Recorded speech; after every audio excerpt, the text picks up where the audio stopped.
Qui est-ce qui trompe le plus entre l'homme et la femme dans une relation? L'étude révèle que les hommes trompent plus que les femmes. Mais si on prend le vrai sens du mot infidélité, chez la femme, ça n'existe pas. Parce que quand une femme trompe, elle trompe intentionnellement et émotionnellement. Elle ne considère pas cela comme de la tromperie. Elle se dit, c'est normal, mon homme n'est jamais présent à la maison, ou mon homme ne me satisfait plus, ou mon homme ne répond plus à mes besoins. Dans sa tête, elle trouve cela normal, juste pour ne pas se sentir coupable. Sinon, les femmes trompent autant que les hommes. Donc, il n'y a pas à dire que la tromperie, c'est dans la nature des hommes. Parce que les femmes et les hommes ont les mêmes envies, ils ont les mêmes désirs et les mêmes tentations. La tromperie est juste une question de choix. Je sais que ça va choquer beaucoup d'entre vous, mais vous devez comprendre cela. La fidélité vient de l'intérieur et non de l'extérieur. Du fait qu'un homme ou une femme choisit de ne pas tromper n'a rien à voir avec ce qu'il ressent à l'égard de cette personne. Il peut bien aimer cette personne et la tromper. Donc, quelqu'un qui choisit d'être fidèle choisit de l'être pour lui-même parce qu'il a une qualité qui est attachée à un principe.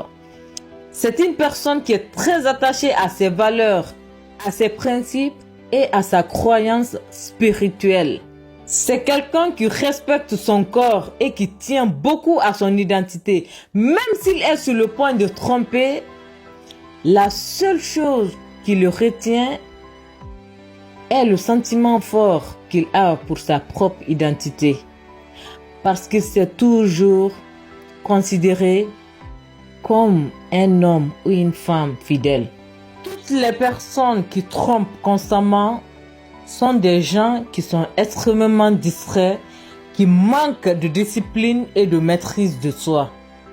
Parce que une personne qui manque de maîtrise de soi, dès qu'elle fait face aux difficultés dans son couple, au lieu de communiquer pour faire un compromis ou aborder le sujet pour assurer la longévité de sa relation, elle aura plus tendance à trouver une solution à court terme, soit en pensant aux alternatives, soit en ayant le désir d'avoir des relations intimes avec une autre personne, juste pour échapper à la souffrance.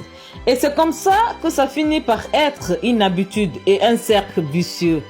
On devient accro à la nouveauté et plus il y a une addiction à la nouveauté, plus on aura du mal à construire une relation à long terme. C'est pourquoi l'ingrédient numéro 1 pour éviter toute distraction est la maîtrise de soi. Tu ne peux pas être un homme ou une femme de valeur si tu n'as pas la maîtrise de soi. Si tu es accessible à n'importe quelle personne, si tu manques de discipline, si tu ne peux pas contrôler tes pulsions, surtout les hommes, que ce soit avec les femmes, que ce soit avec le sexe, que ce soit avec les substances addictives, avec l'alcool ou la pornographie, ou même si tu es millionnaire. Mais si toutes les femmes peuvent avoir accès à toi, tu n'es pas un homme de valeur. Parce que l'argent te rend désirable. Ça te rend accessible aux femmes qui veulent être sauvées de leur vie misérable. Mais être un homme de valeur te rend inaccessible. Pour réussir, pour être attirant et avoir plein d'options, il faut la maîtrise de soi et être très sélectif. Et surtout, savoir faire la différence entre viser un désir à court terme et un objectif à long terme.